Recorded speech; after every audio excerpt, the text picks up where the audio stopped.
Bismillahirrahmanirrahim. Assalamualaikum warahmatullahi wabarakatuh. Alhamdulillahirabbil alamin. Wassalatu wassalamu ala asrofil anbiya'i wal mursalin wa ala alihi washabihi ajmain amma ba'du. Yang terhormat Ibu Dwi Purbawati Magister Pendidikan serta teman-teman semua yang saya sayangi dan saya banggakan. Pertama-tama, marilah kita panjatkan puji syukur atas kehadirat Allah Subhanahu wa Ta'ala yang telah memberikan nikmat sehat dan juga nikmat sempat kepada kita semua, sehingga kita bisa melaksanakan pembelajaran online pada pagi hari ini tanpa halangan suatu apapun. Tak lupa, salawat serta salam selalu tercurahkan kepada Nabi Agung kita, Nabi Muhammad Sallallahu Alaihi Wasallam. Semoga kita mendapatkan syafaatnya di yaumul akhir kelak. Baiklah teman-teman, kami dari kelompok 2 ingin mempresentasikan hasil diskusi kelompok kami dengan materi bahan ajar sebagai sumber belajar. Sebelum masuk ke materi, izinkan saya untuk memperkenalkan anggota kelompok 2. Anggota kelompok 2, yang pertama ada Mainda Nurhalisah dengan NIM 193 141036. 2. Febri Dwianti dengan NIM 193 141037. Yang ketiga, Vivi Ika Nur Safitri dengan NIM 193 141042. Yang keempat, Yusfiyah Nur Ifa Fadilah dengan NIM 193 141046. Dan yang terakhir adalah saya, Siti Fatimah Puji Rahayu dengan NIM 193 141057. Baiklah teman-teman, untuk mempersingkat waktu, materi yang pertama akan disampaikan oleh Mbak Febri Dwianti. Kepadanya saya persilakan. Baik teman-teman, di sini saya akan menyampaikan mengenai pengertian bahan ajar sebagai sumber belajar. Nah, sebelum kita ke pengertian bahan ajar sebagai sumber belajar, perlu kita ketahui terlebih dahulu apa itu bahan ajar dan apa itu sumber belajar.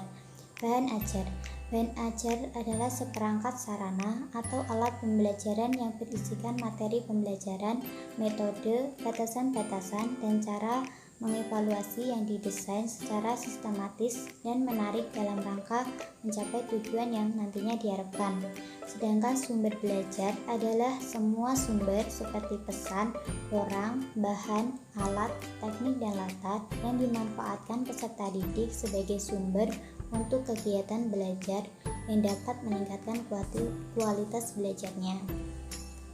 Bahan ajar sebagai sumber belajar, maksudnya yaitu antara bahan ajar dengan sumber belajar merupakan satu kesatuan. Jadi bahan ajar adalah bagian dari sumber belajar.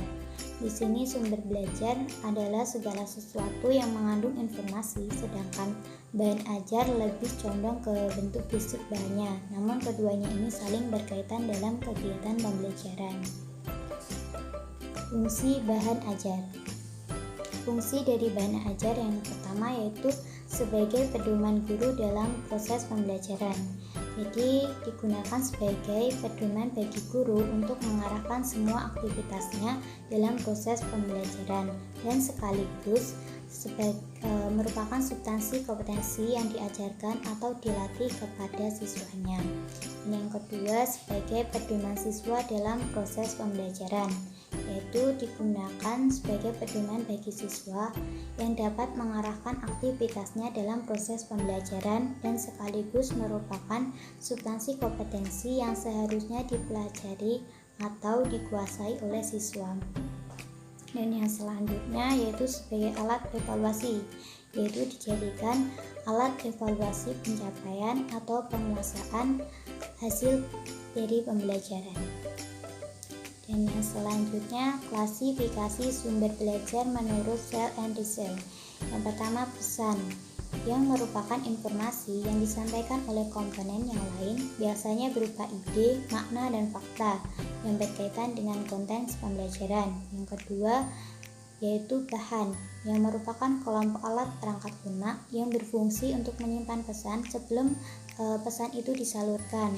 Bisa berupa teks tertulis, cetak, rekaman, web, dan lain sebagainya. Dan yang ketiga, alat yang berupa perangkat keras seperti OHP, kamera, radio, TV, VCD, dan DVD. Dan yang keempat, teknik Nah, teknik ini merupakan prosedur baku atau pedoman langkah-langkah dalam penyampaian pesan tersebut. Dan yang kelima, latar, yang merupakan lingkungan di mana pesan itu akan ditransmisikan. Mungkin itu dari saya. Untuk materi yang selanjutnya akan disampaikan oleh Mbak Vivi. Selanjutnya mengenai fungsi sumber belajar. Fungsi sumber belajar yang pertama yaitu meningkatkan produktivitas pembelajaran, yang kedua memberikan kemungkinan pembelajaran yang sifatnya lebih individual, yang ketiga memberikan dasar yang lebih ilmiah terhadap pengajaran, yang keempat memantapkan pembelajaran, yang kelima memungkinkan penyajian pembelajaran yang lebih luas. Yang selanjutnya yaitu mengenai faktor yang mendorong peserta didik dan tenaga pengajar dalam memilih dan memanfaatkan sumber belajar. Ada dua faktor, yang pertama yaitu faktor internal dan faktor eksternal. Dalam faktor internal meliputi kesadaran, motivasi, minat, kemampuan, dan kenyamanan dalam diri pengguna. Dalam faktor eksternal meliputi ketersediaan sumber belajar, variasi sumber belajar, kuantitas sumber belajar, dan lain sebagainya. Selanjutnya, kita akan membahas mengenai hambatan-hambatan komunikasi dalam melakukan pembelajaran. Hambatan yang pertama ada faktor psikologis. Yang pertama yaitu selective attention. Dalam selective attention ini, dia mengekspos dirinya kepada hal-hal atau komunikasi yang dikehendakinya. Yang kedua yaitu selective persuasion.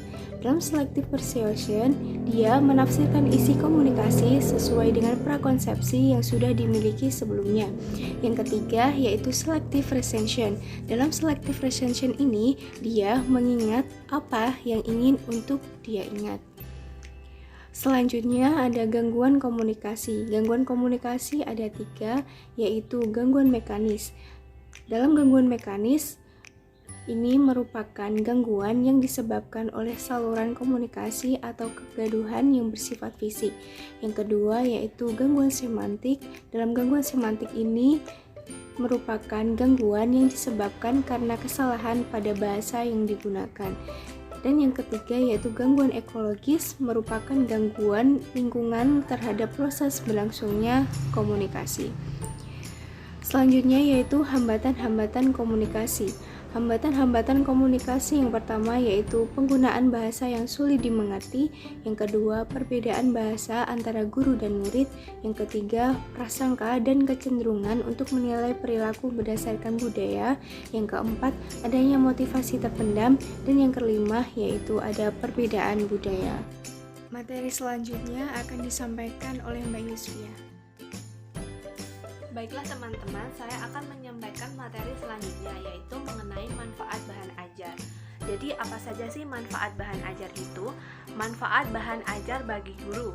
Yang pertama, menambah hasanah, pengetahuan dan pengalaman guru dalam menyusun bahan ajar.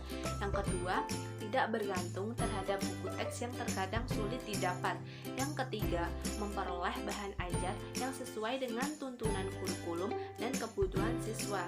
Yang keempat, membangun komunikasi pembelajaran yang efektif antara guru dan peserta didik. Yang kelima, menghemat waktu guru dalam mengajar. Dan yang keenam, meningkatkan proses pembelajaran menjadi lebih efektif dan interaktif. Tak hanya bagi guru saja, tetapi ada juga manfaat bahan ajar bagi peserta didik. Yang pertama, kesempatan untuk belajar secara mandiri dan mengurangi ketergantungan terhadap kehadiran guru. Dengan demikian, siswa akan menjadi lebih aktif untuk menggali materi pembelajaran. Kegiatan pembelajaran menjadi lebih menarik, sehingga akan mengurangi rasa jenuh siswa terhadap materi yang mungkin didapat dengan banyak. Yang terakhir, mendapatkan kemudahan dalam mempelajari setiap kompetensi yang harus dikuasainya. Lanjut materi selanjutnya yaitu hubungan bahan ajar dengan pengalaman belajar. Menurut Abdul Ghafur, bahan ajar adalah pengetahuan, keterampilan, dan sikap yang harus diajarkan oleh siswa, oleh guru, dan dipelajari oleh siswa. Bahan ajar tersebut berisi materi pelajaran yang harus dikuasai oleh guru dan disampaikan kepada siswa. Nah, pengalaman belajar sendiri itu adalah proses atau kegiatan belajar yang dilakukan oleh siswa untuk mencapai tujuan pembelajaran. materi selanjutnya akan disampaikan oleh Mbak Mainda. Baiklah teman-teman, saya akan melanjutkan materi tentang hubungan bahan ajar dengan pengalaman belajar. Dalam Permendikbud tahun 2013 dinyatakan bahwa proses pembelajaran yang benar terdiri dari 5 aspek pengalaman belajar, yaitu mengamati, menanya, mengumpulkan informasi atau eksperimen, mengolah informasi atau mengasosiasi, dan mengkomunikasikan. Piaget untuk merancang suatu pengalaman belajar perlu memperhatikan hal-hal sebagai berikut: menyesuaikan dengan jenis bahan atau materi, menyesuaikan dengan tujuan dan kompetensi yang akan dicapai, ketersediaan sumber belajar, yang terakhir yaitu harus sesuai dengan karakteristik siswa. Hubungan antara bahan ajar dengan pengalaman belajar. Hubungan bahan ajar dengan pengalaman belajar, terdapat hubungan yang signifikan antara bahan ajar dengan pengalaman belajar. Untuk mendukung tercapainya hasil belajar siswa yang maksimal dipengaruhi oleh pengalaman belajar dan bahan ajar. Hal ini tidak luput dari pengembangan bahan ajar dalam kegiatan pembelajaran. Baiklah teman-teman, mungkin hanya itu materi yang dapat kelompok kami sampaikan. Mohon maaf apabila terdapat banyak sekali kekurangan kelompok kami dalam menyampaikan materi. Sekian presentasi dari kelompok kami, kurang dan lebihnya kami mohon maaf. Wabillahi taufik wal hidayah. Wassalamualaikum warahmatullahi wabarakatuh.